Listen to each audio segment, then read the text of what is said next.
Hello again, it is I, Frieza700, and we are back with some 40K lore. This time, Chaos God, number 3, Khorne himself. Oh boy. After the...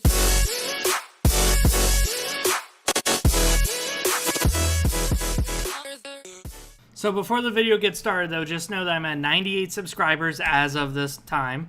And in 2 more subs, I'm going to be doing my 100 subs review. So for that video, for you guys, I'm going to be doing a video of, well, me showing you guys my 4 roommates. Now that's going to be your hints. It's not going to be a wrap. I changed my mind. It's going to be something different. I hope you guys enjoy though. So back to the lore.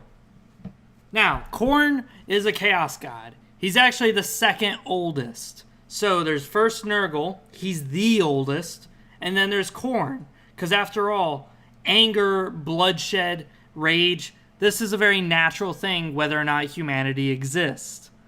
Tzeentch comes third because you need intelligence after so much violence and nature keeps progressing.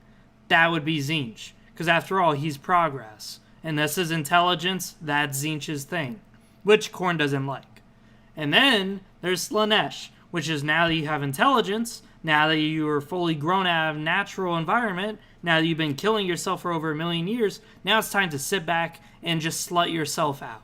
That's Slaanesh, who is Khorne's mortal enemy.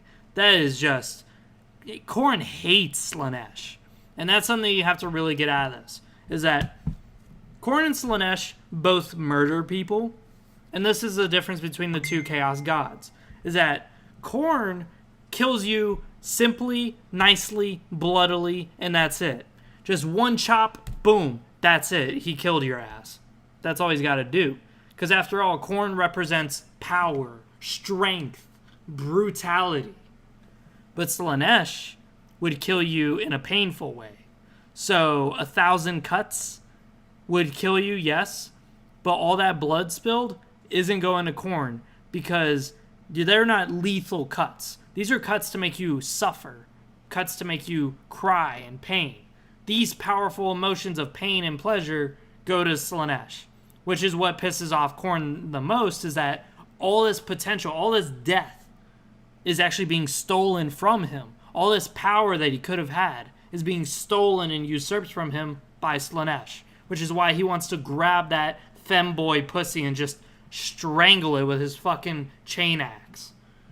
But let's talk about Khorne. So Khorne's sacred number is 8.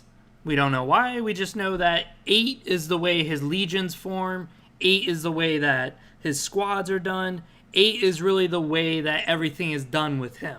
Whether it's 8 whacks and you're dead, or his syllables of his demons, like Scarbrand, that's 8 syllables. It's very interesting the way that it works out. But the names of the demons that follow him, like blood letters and stuff like that, those are 8-syllable words, which I think is a very fascinating thing.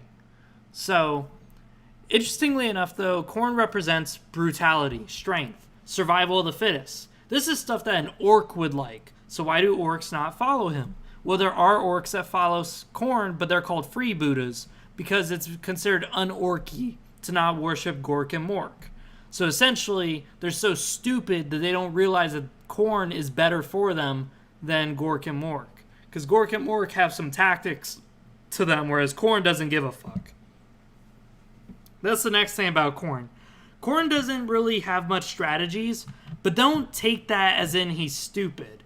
Khorne is not stupid. He's actually pretty damn smart. He's pretty intelligent compared to Slaanesh and to Nurgle. He's pretty damn good. He's not smarter than them, but he's pretty damn up their level. And they don't realize it. All the other Chaos Gods take him as just an idiot who just sits there writhing in anger and just charges at them face on. But no, he's actually smart enough to actually know a few things. He just chooses to fight that way because he sees it as a more honorable way of doing it. Some that Slaanesh and Tzeentch and Nurgle don't really understand is duty, honor. These sort of things don't really strike their thing, but this is something that Khorne represents. So if you're a military guy and you're part of the Imperium and you instill discipline, selflessness, authority into your troops, you're actually powering Khorne, because those are virtues that Khorne gives you. Those are virtues that Khorne really embellishes. So this is why Khorne is such a needed commodity, is that he does fit everything that is military. Is the rage, the duty, the honor. So with that being said, what is the difference between a berserker who is just spilling blood left and right with his chain axes versus a commissar? There really isn't. The only difference is that a commissar does rituals and purification, stuff like that, to actually make sure that Khorne doesn't get any of his kills. Whereas a berserker is just blind rage.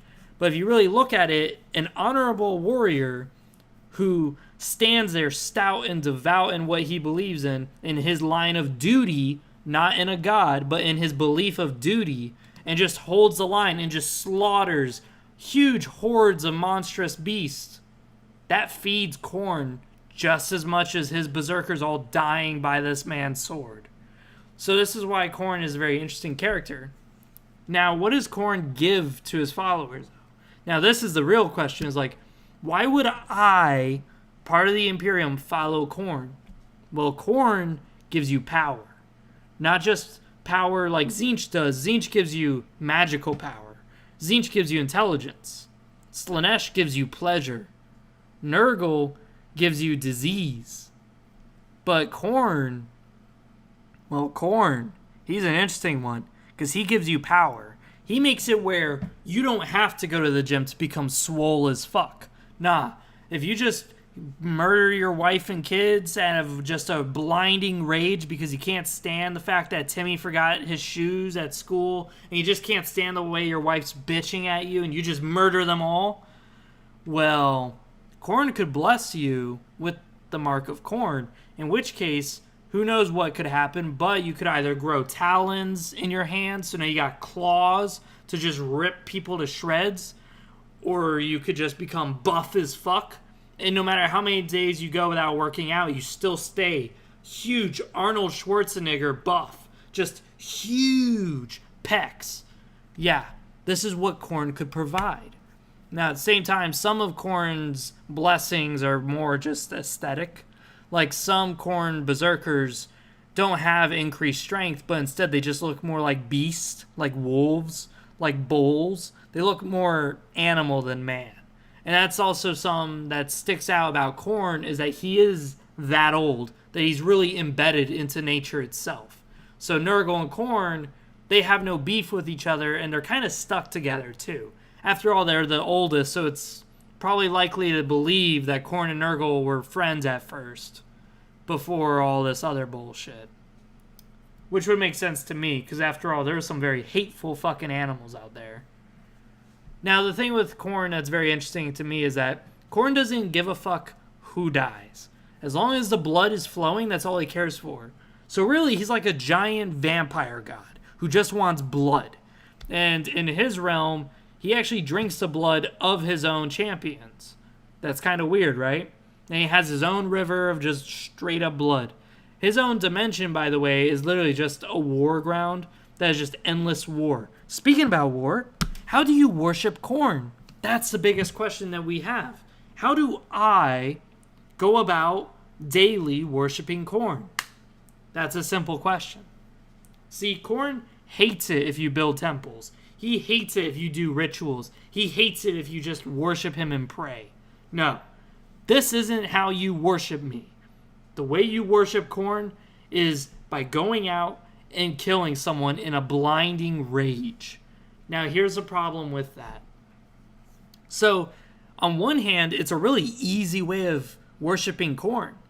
That's great.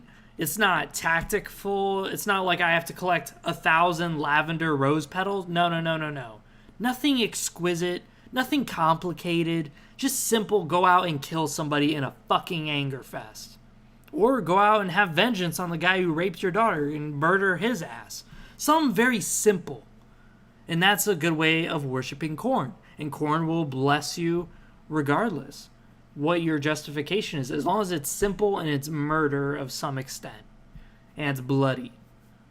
But here's the thing with Khorne is that he will make it where if you do not kill for more than a day, he starts to have displeasure with you. So if you murder once a month, that's 29 days. He's sitting there looking at you going, motherfucker, you better make this once a week instead of once a month before I shove this giant fucking chain axe up your ass. And that is exactly the problem with Khorne, is that he will bless you with improved strength and, yes, talons and stuff like that so you can rip your enemies apart. But he's also going to curse you. He's going to make it where you just fall into these pits of uncontrollable rage. Just out of nowhere, you'll sit there just reading a book in your study, and all of a sudden you just get really fucking pissed and just tear out the pages and look at anybody and just want to rip them to shreds. And that's Khorne's curse. That's how you know you've been touched by Khorne, is you will have this uncontrollable rage that will just randomly put you into kind of like a mental coma until you've killed so many things that you regain consciousness to see what you did. And again, this makes you even more mad. It's like, fuck you, Khorne. Why the fuck did you make me do this?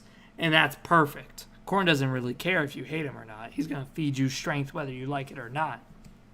So this is where Khorne gets more and more and more fucking strength out of you, is by making you more and more and more and more crazy with this adrenaline, this berserking power. So really we see this with Khorne the Betrayer.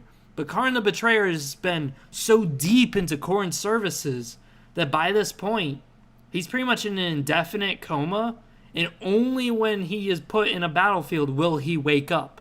And only when he's butchered over 100 men will he start to gain consciousness and see what the fuck's going on and start to pay attention to his surroundings.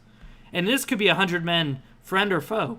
Because again, if you're in a blinding rage, you may kill 100 of your own friends and then realize, oh, the enemies are that way. I'll go kill them next. Sorry, guys. And then go over to that way before all of a sudden you slip back into a coma and just murder a few of your friends along with some of the enemies because you're almost there. This is why Khorne is a very interesting guy to worship, and this is why Khorne just hasn't taken over the whole universe yet, is because he's got so much friendly fire in his own ranks, because he's making these men just go total berserk mode. But at the same time, if you were to kill all of his followers, he'd still be alive, because violence is a very necessary part of humanity. It's a very necessary part of nature. So in order to get rid of Khorne entirely, you'd have to make it where all animals are just gone, all humans gone, all sentient beings that are violent gone. So really only plants would be around, and that would be it. That would be your victory. It's just getting rid of Khorne would mean the annihilation of all living creatures, because all living creatures are violent. Now, this has been the lore of Khorne. I hope you guys enjoyed. This has been Frieza700. I'm out. But for those of you who are wondering about the 100 subscribers thing, what I will be doing is showing my 4 dear roommates who live in my apartment with me every day.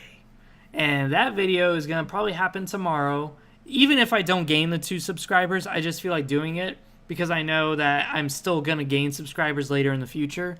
So, hey, fuck it. Let's celebrate prematurely, just like when I ejaculate, right? So, besides that, I hope you guys enjoyed. I love talking about lore with Warhammer 40K. I love sitting here with you guys. And I really hope you guys can just write down below what you guys think. Like, comment, subscribe. And just shout out to me, to your friends and all that stuff, so we could really grow this community. See you guys next time.